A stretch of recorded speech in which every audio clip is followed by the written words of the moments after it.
Updating a supplier using the SURF. There are many reasons you might need to update an existing supplier record in Fiscal. You might need to add a new address location or contact. Perhaps the supplier has moved locations, changed from a sole proprietor to a corporation, or changed ownership. Or perhaps the supplier is approved in Fiscal but not open for ordering, and you need to attach the standard 204 to the record. These are all things you might need to do before you can do business with the supplier. This video does not cover the process to resolve a denied supplier. This video is for when the supplier is in Fiscal and approved, but not quite right. So you can't use it until you fix it. You'll be filling in a SURF, which stands for Supplier Update Request Form. It's not an actual paper form, and you're not mailing anything in. Everything will happen in Fiscal. This process just happens to have a nifty acronym, so why not use it?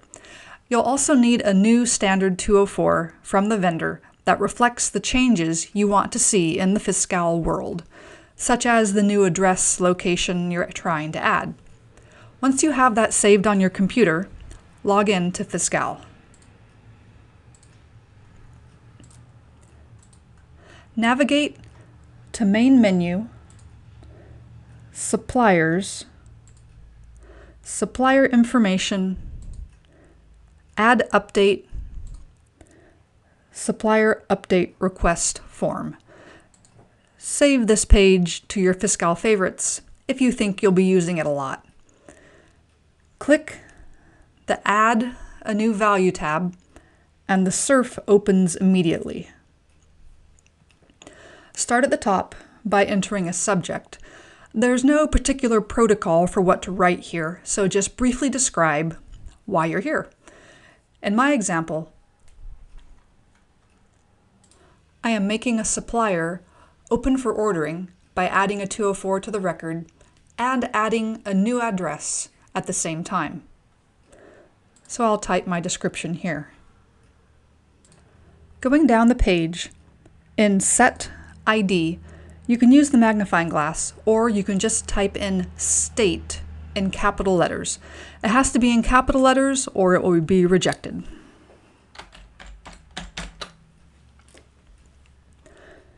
The next field is Vendor ID.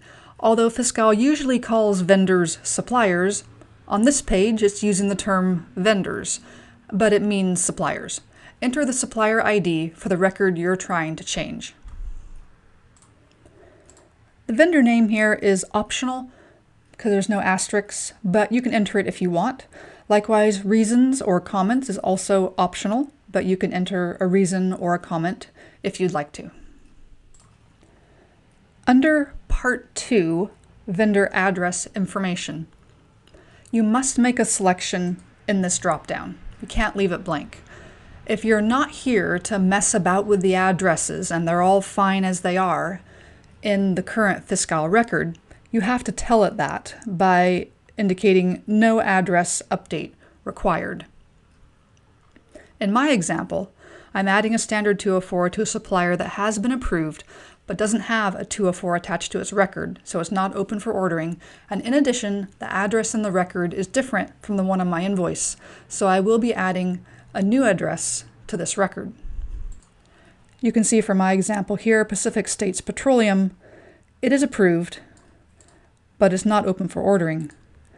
And if I look at the address tab, the address given here doesn't match the address on the 204 I have or on my invoice.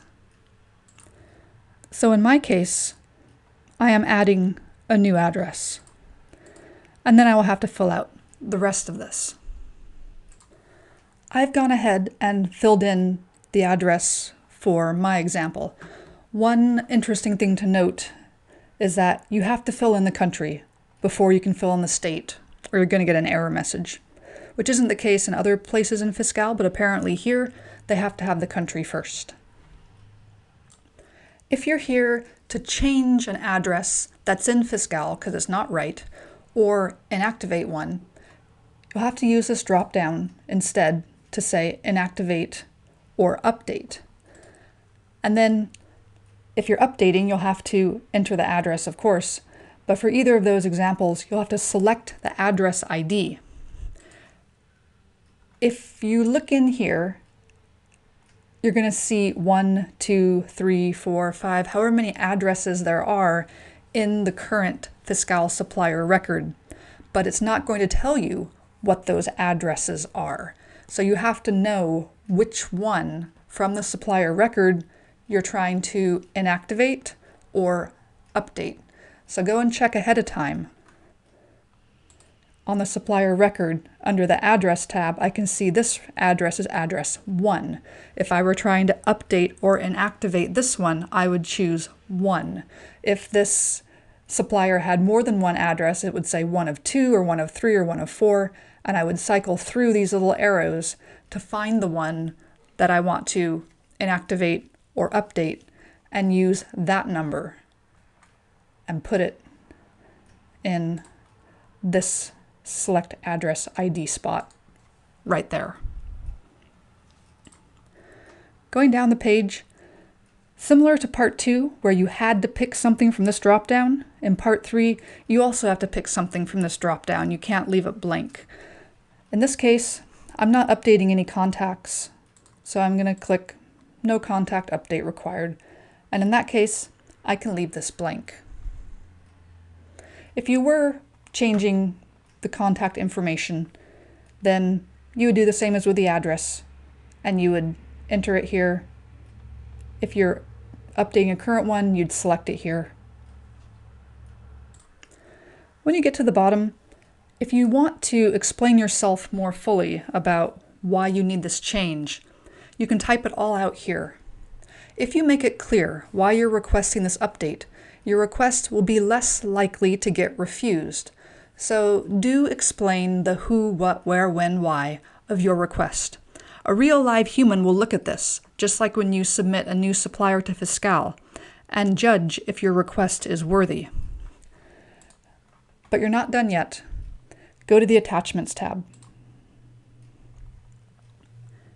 Here, I will upload my standard 204 to go with this vendor record. Enter your description, such as standard 204 for business name, comma, new address, or whatever the situation you're attaching this 204 for is. This field is limited in how many characters you can put in there, so you can't make your description very long. Then go ahead and click the Attach button. You'll choose File, and then you'll navigate to wherever your file, your 204, is on your computer. When you found it, click on it, click Open, click Upload. You'll see the little spinny wheel going, it's processing, and then it appears here. If you have any other documents to attach, such as an explanatory letter from the supplier, click on the plus button to get an additional line, and then do the same process, put in the description, click Attach, upload your additional files. While we're here, you'll notice there's this Instructions tab in the middle. If you want some different written instructions other than what I'm giving you here, you can read through this. Going back to the Form tab, we're all done. I'll enter a little more information here. I've entered my little more information description, and I click Save.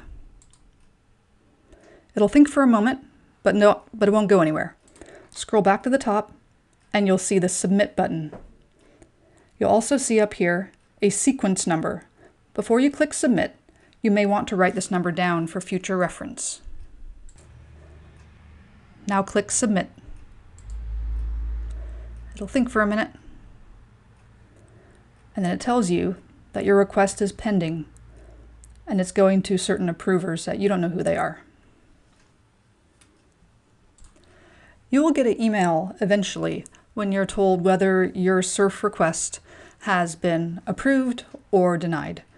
If you would like to check on its status, however, you can go back to this page, Supplier Update Request Form,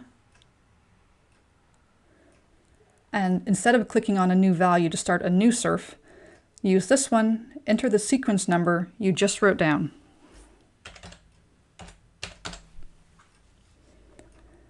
Click Search,